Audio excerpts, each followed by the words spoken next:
Hi friends, কেমন আছো তোমরা সবাই? আশা করি সবাই খুব ভালো আছো। তোমাদের একটা খুব জরুরি কথা শেয়ার করছি, যেটা প্রায় বাড়িতেই হয়ে হয়ে থাকে।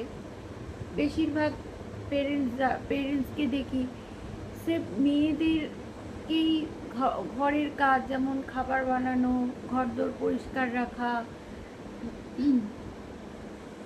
বাসন মাজা, কাপড় চোপড় ধোয়া, এ সমস্ত শুধু মেয়েদেরকেই করার কথা বলে।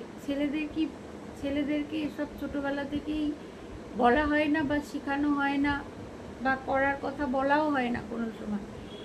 কিন্তু এই কাজগুলো তো সবারই প্রয়োজন হয়। এগুলো ছেলে মেয়ে বলে আলাদা কোনো কাজ হয় না, যে ছেলের এই কাজ মেয়ের এই কাজ আলাদা, এরকম কোনো ভাগ হয় না কাজের। সব কাজ সবাইকেই জানা উচিত।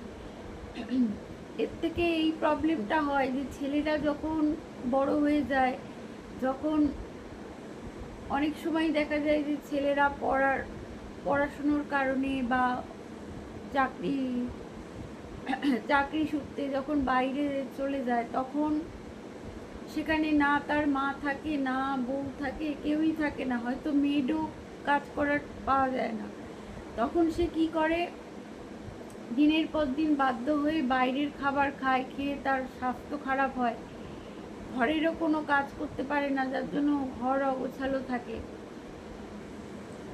তো আজ তাকে যদি এই কাজগুলো ছোটবেলা থেকেই শেখানো হতো বা করার কথা বলা হতো, তাহলে সে ঘরে নিজে কিছু রান্না করে খেতে পারতো, বা ঘরে নিজের ঘর দোর নিজেই গুছিয়ে রাখতে পারতো। তো এই জন্য ছেলে মেয়ে কোনো ভেদাভেদ নয়, সবাইকেই সব কাজ ছোটবেলা থেকে শেখানো উচিত। আশা করি আমার সাথে তোমরা একমত হবে। আমার ভিডিওগুলো যদি তোমাদের ভালো লাগে, প্লিজ সাবস্ক্রাইব করে আমার পাশে থেকো। তোমরা সবাই ভালো থেকো, সুস্থ থেকো। বাই।